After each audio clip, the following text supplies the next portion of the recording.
मित्रांनो, श्री स्वामी समर्थ. मित्रांनो, आज आपण अशा सदस्याबद्दल बोलणार आहोत की जो आपल्या घरात राहत नाही, पण तो आपल्या शेतावरती राहतो. हो मित्रांनो, खरं आहे.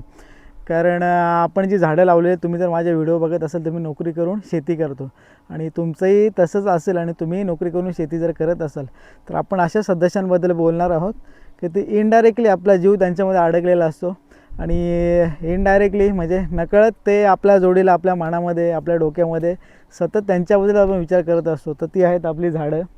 आणि मित्रांनो, मी तुम्हाला एक अनुभव शेअर करतो या झाडांबद्दलचा. तुमचा अनुभव तोच असेल तर तुम्ही मला सांगा.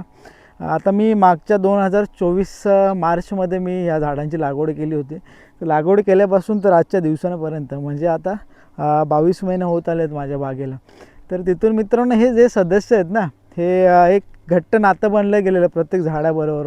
माझ्याकडे 60-70 झाडं आहेत, सगळी मिळून आंबा, फणस, चिकू, पेरू, नारळ. तर परंतु ना, प्रत्येक झाडाबरोबर एक वेगळं नातं आहे. म्हणजे मी जेव्हा एखाद्या झाडाला उपचार करतो किंवा एखाद्या झाडाला पाणी देतो किंवा काहीतरी प्रॉब्लेम असेल तर आपण कसं एखाद्या घरातल्या माणसाला किंवा आजार झाला तर त्याला विचारतो, बाबा अमुक अमुक बरं आहे का, की त्याला हे झालं होतं. तर मित्रांनो, तसंच ना, हे सदस्य आहेत आपले.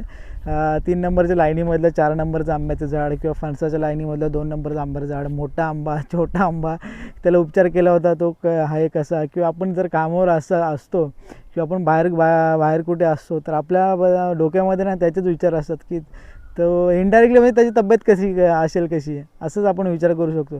तर तुमच्याबद्दल पण मित्रांनो असंच होतं का? इकडं जरा पाईप भरला असेल आहे. तर तुमच्याबद्दल पण मित्रांनो असंच होतं का? ते तुम्ही सांगा. आणि तुमचे सदस्य सगळे कसे आहेत आणि तुम्ही पण नोकरी करून शेती करताय का, ते पण मला सांगा. श्री स्वामी समर्थ.